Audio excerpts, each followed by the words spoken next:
Story 1.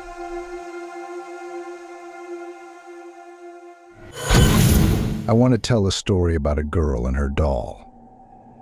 Maybe it seems like you've heard something like this before, where a little girl gets a doll as a gift, and then something scary starts happening. But believe me, this is a different story. It all started in 2009 when I was 16 years old. One day, coming home from school, I noticed that a new family had moved into the house at the end of the street. They were a young married tandem with a young daughter who seemed to be about 6 years old. There was something strange about her clothes: a white dress, white socks, and black shoes. Long black hair and a doll with the same outfit and hair created the effect of a miniature copy of the girl. Every day, coming home from school, I saw this little girl. She always sat outside her house, holding the doll in her hands and watching me as I passed by. Her gaze was cold and dark, which gave me strange feelings. She wanted to talk about the family that had moved into the house at the end of the street. "You shouldn't mess with them," she cautioned me. "They're not the kindest people. I've heard they're always on the move and don't stay anywhere for long. And their daughter. Do you know if she's adopted? There's something wrong with her. Rumor has it that she's some kind of devil's spawn, and the doll she carries around isn't just a doll, but a demon created in her image and likeness." I just rolled my eyes and brushed off her words as the idle chatter of a crazy old woman. But how wrong I was. I wish I had listened to her warnings. A few days later, someone knocked on our door. When I opened it, there stood a young woman, the mother of that little girl with the doll. "Hi," she greeted. "I'm your neighbor, and I'd like to ask you a favor." "Sure," I replied. "What can I do for you?" "Something came up unexpectedly," she explained. "I need to go out for a while, and my husband is going to be busy at work until late tonight. I'll only be gone for a few hours, but I need someone to watch my daughter while I'm away. I know this is unexpected, but could you take care of her?" "Sure," I agreed. "What's your daughter's name?" "Lisa," the mother replied. "We should be leaving now, so if you don't mind." I followed the woman to her house and waited while she ran upstairs. When she returned, she was holding the hand of a little girl. As soon as I saw her, I was stunned. There was something wrong with her. Her eyes were completely black, like a shark's, and she was still clutching that poor doll in her hands. I couldn't figure out what it was about it that made me so horrified. Perhaps it was the fact that the doll was an equally creepy replica of the little girl. Before I could back up, my mother said goodbye, got into the car, and drove away. Silently, little Lisa took my hand. Her skin was icy to the touch, and goosebumps ran down my back. "Play with me," she said. We went upstairs to her bedroom, but as soon as I closed the door, I was strangely uneasy. The room suddenly became hard to breathe in, and I could smell a foul odor, and I could smell a foul odor, and I couldn't make out where it was coming from. I played with Lisa for about 30 minutes, but then I felt a tightness in my chest. Cold sweat poured down my throat and my stomach rumbled. I felt like I was going to turn inside out. "I have to go now," I mumbled. Suddenly, Lisa jumped to her feet and screamed, "You're going to stay with me forever, and we'll play all the time." Her cold black eyes pierced me, and I felt like I was going to pass out any second. I tried to get out of the room out of fear, but the doorknob wouldn't turn. I pulled on it, but to no avail. Then I ran to the window, but even that wouldn't budge. I tried desperately to open it, but the door and window remained locked. Remembering the old woman's warning, I cursed myself for not listening to her. I was trembling with fear, but I decided to say a prayer. "Our Father who art in heaven, "Hallowed be thy name," after I said that. The girl let out a shrill cry that almost made me deaf. I put my hands to my ears to stop the sound, but continued to repeat the prayer. "Thy kingdom come, thy will be done, both on earth and in heaven." The girl dropped the doll and it flopped to the floor. Suddenly she came to life and attacked me, gnashing her teeth and clawing at me like a wild animal. I tried to push her away, but she jumped up on my neck and tried to bite me. I flopped down on the bed, fighting the doll with all my might. It was a real fight. The doll was thrashing, clawing at me, tearing at my clothes. Her grip on my neck made it hard for me to breathe. In the end, I got the upper hand. Grabbing her legs, I slammed her head against the wall with force.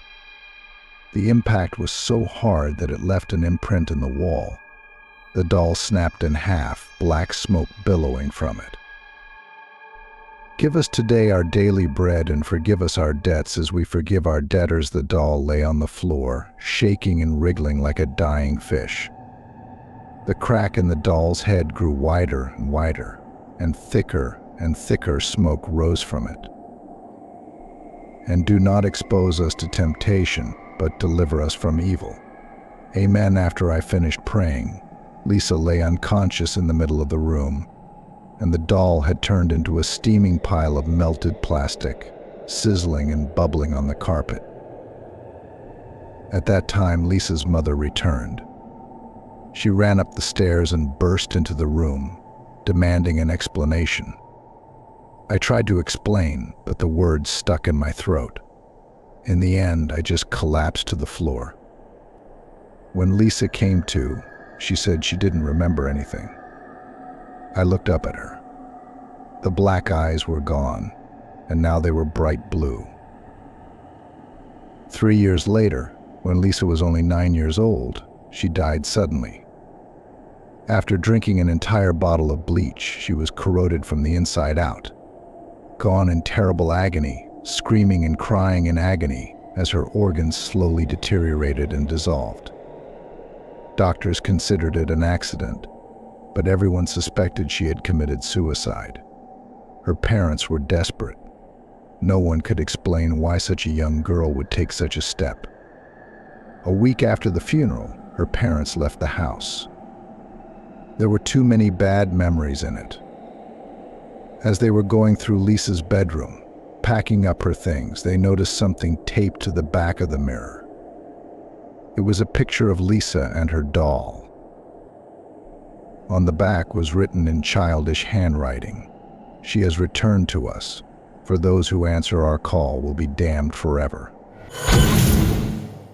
Story 2.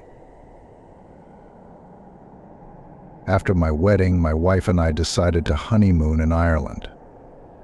For this purpose, we rented a cozy cottage in a small rural village in the south of the country. The cottage was a 4-room stone building with ivy-covered walls. It represented the perfect setting for our country vacation. The owner of the cottage was a local woman named Mrs. Gorman. She came every day to take care of us, cook dinner and clean up. We became fast friends with her, and in the evening she treated us to old Irish ghost stories and folklore. There was a huge, lonely church in the immediate vicinity, and we often went there in the evenings when the light was beginning to fade little by little. The path leading to the church wound through the woods and ended at the cemetery walls. It was called the burial path because it was the path where corpses had been transported for burial many years before. The church had a massive oak door that was never locked. Inside, huge stone arches led off into darkness, and moonlight streamed through exquisite stained glass windows. In the corner of the church, to the right of the altar, was a niche where a gray marble statue stood. It was the figure of a knight in armor, lying on a stone slab and holding a huge sword. In the dim light of the church, this marble statue seemed to be surrounded by a terrible glow. No one knew the name of this knight, but it was rumored that he was an extremely evil man who had done such terrible things that he was cursed by God and his house where he lived was struck by lightning. Looking at the stern, sinister face carved in marble, it was easy to believe that it was a depiction of an evil man. However, I wondered why his statue was on display in the church. For the first 2 weeks of our honeymoon, everything was perfectly calm and beautiful. During these days, I was painting and my wife was immersed in the writing process. It was the happiest time of our lives. During the day, I would create beautiful landscapes on canvas and my wife would express her thoughts in a sketchbook. In the evenings, we sat around the fire, enjoying stories of banshees, Dullahans, and other mysterious creatures that crept into our dreams. But then something changed. One day, Mrs. Gorman came to us with a serious expression on her face. She announced that she was going away for a few days, but she did not specify the reason for her departure. My wife was not happy about this news, for now she would have to cook the lunches and wash the dishes herself. I kept pestering Mrs. Gorman with questions about the reasons for her departure, and finally she gave in. "Perhaps I should tell you," she whispered quietly. "There are legends around this house. They say much evil has been done here. What I've heard is enough to make the blood freeze in my veins. If you've been to church, you may have seen the large marble statue next to the altar." "You mean the knight in armor?" I asked. "That sinister image carved in marble she spoke of," I began.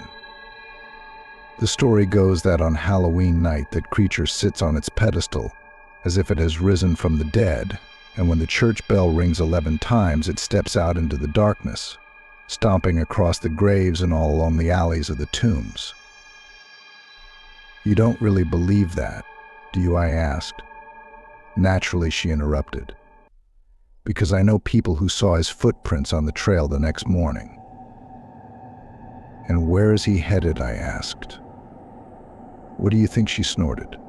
"This way, to our house. After all, he lived here when he was alive, right? And they say trouble to whoever crosses his path. If you're smart, you'll heed my advice. Keep your door locked on Halloween night and don't open it for anyone, no matter what." She was silent after that, refusing to speak on the subject again. When she left, I didn't tell my wife about the legend of the figure that roamed the marble. I didn't want to scare her. Halloween night came and I made dinner for my wife to please her. We sat by the fireplace, enjoying a bottle of wine. Outside the window, the sunset was fading, and a thin white fog hovered around the house. Around 10 o'clock, my wife noticed that she was tired and was going to go to bed. I felt a little restless and decided to go outside to get some fresh air. Leaving the front door unlocked, I went outside. A strange gray light appeared in the sky. I walked slowly, marveling at the beauty of the night. There was complete stillness, no birds trilling, no noise of running hares, not even the faint rustle of branches. Behind the treetops, the black and gray church tower stood out against the night sky. When the church bell struck 11, I looked out the window and saw my wife asleep on the sofa. I decided to take a little walk, so I went outside. As I walked along the path leading to the church, I thought I heard a rustling behind me. I slowed my steps, listening, and the noise stopped. As I continued on my way, I suddenly heard footsteps. A strange feeling of pursuit came over me, but when I looked back, there was no one there. When I arrived at the cemetery, I noticed the church door was open. I decided to go in.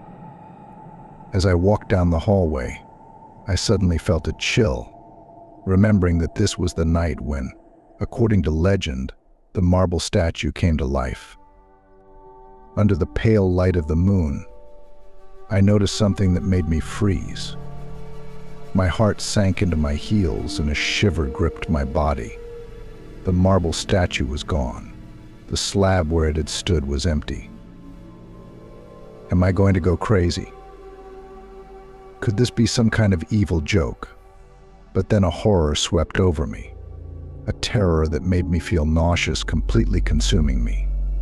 A premonition of impending doom. I sprinted out of the church, jumped over the cemetery wall, and rushed down the path.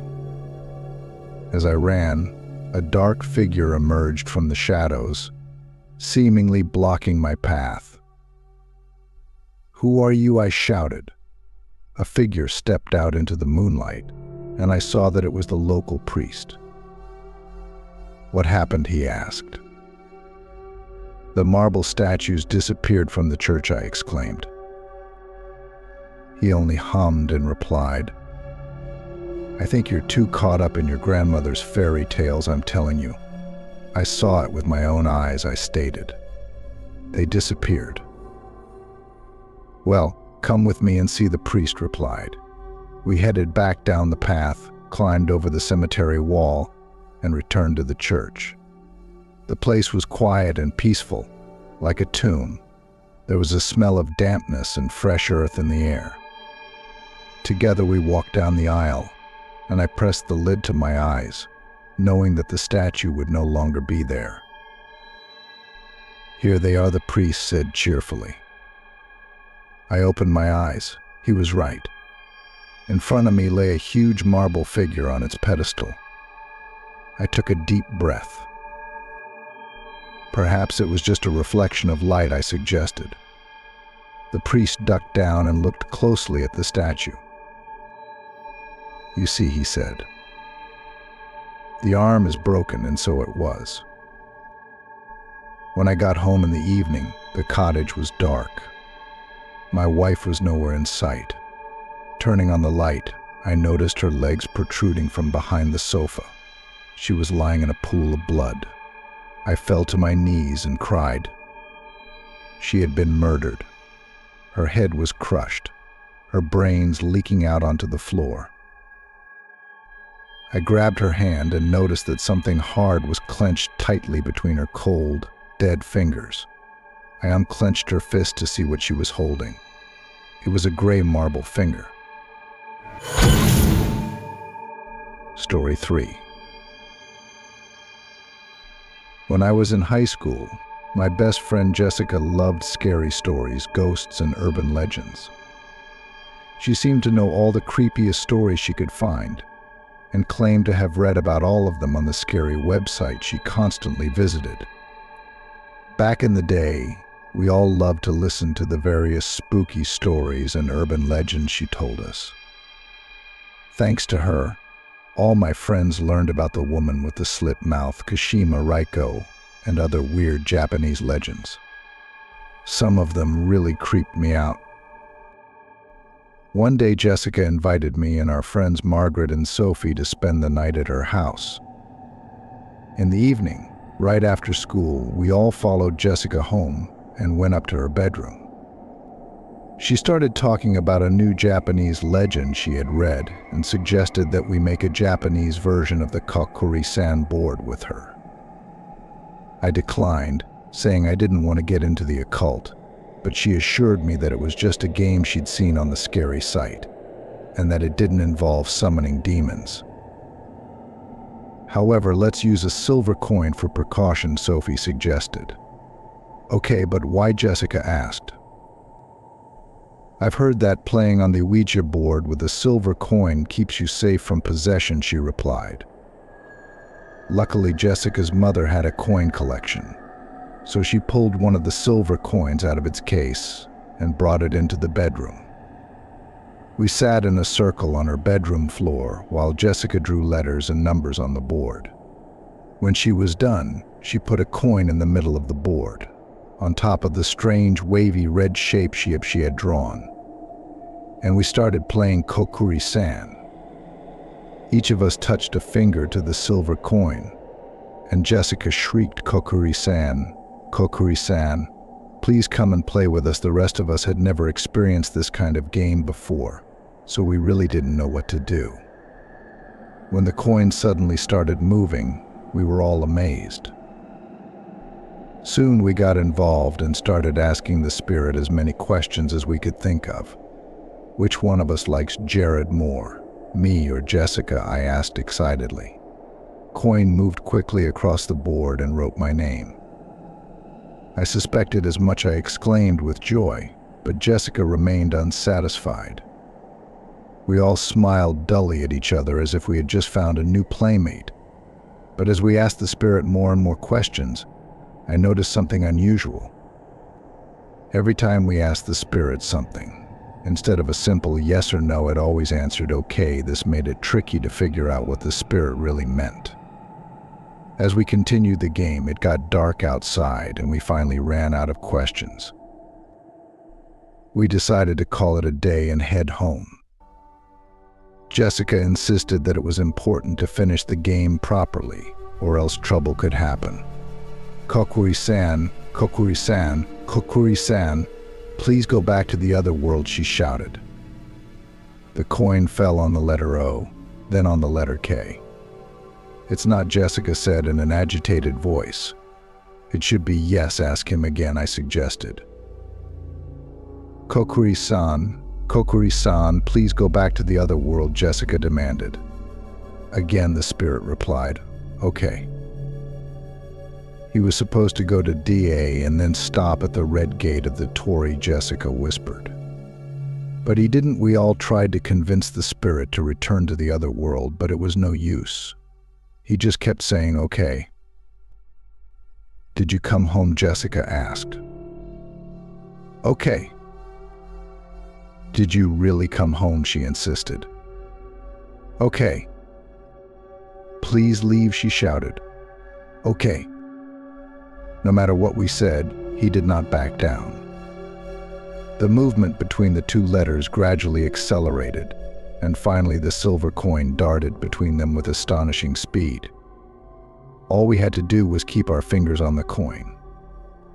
We were all in shock. The spirit seemed to be out of control, taking over the board and the coin, and none of us could stop it. We sat and watched in horror as the silver coin rolled back and forth over and over again. Okay, all four of us went into a state of panic. Margaret and Sophie cried, and Jessica opened her eyes wide, tears glistening in them. My heart was beating so hard it felt like it was ready to jump out of my chest. I can't take it anymore, I shrieked. Everyone looked at Jessica. Okay, she shouted, taking control of the situation. Here's what we're going to do. We're all going to take our fingers off the coin at the same time. We instantly agreed. Okay, on the count of 3, she said. 1, 2, 3. All the girls took their fingers off the coin at the same time. All except me. I don't know why, but it felt like my finger was stuck to a silver coin. I just couldn't let go. The coin kept sliding back and forth at breakneck speed. I was so scared I couldn't even think. I burst into tears and started screaming, "What's happening? Help me," over and over again. It was the scariest thing I've ever experienced.